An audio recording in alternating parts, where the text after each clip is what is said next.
কাশ্মীরে যেটা ঘটেছে এটা টোটালি কেন্দ্র সরকার সহযোগিতা করে এতগুলো আমার ভাইয়ের প্রাণটা কেড়ে নিয়েছে। অবিলম্বে যারা এর সঙ্গে যুক্ত, যারা ভেতরে যুক্ত আছে, তাদেরকে অ্যারেস্ট করে দৃষ্টান্তমূলক শাস্তি দিতে হবে, এই দাবি করছি।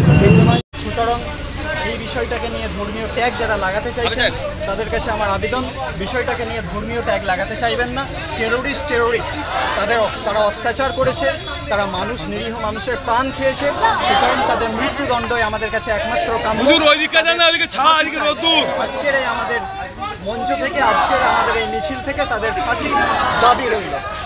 অনেক রাজনীতির নেতারা মুখ ঘুরাতে চাচ্ছে যে এটা মুসলমানরা হামলা হত্যার সময় জিজ্ঞাসা করা হয়েছিল যেটা তোমরা হিন্দুরা এক সাইড হয়ে যাবে এবং মুসলমানরা আলাদা হয়ে যেতে পারে, এর বিষয়ে আপনি কি বলবেন?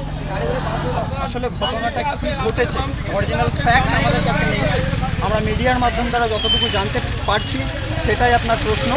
কিন্তু যদি এর ভিতরে এই ধরনেরই প্রসঙ্গ উঠে থাকে এবং মানুষের ধর্ম জিজ্ঞাসা করে যদি তাকে খুন করা হয়ে থাকে, এটা অবশ্যই ন্যাক্কারজনক। আর প্রথমেই আমি যে কথাটা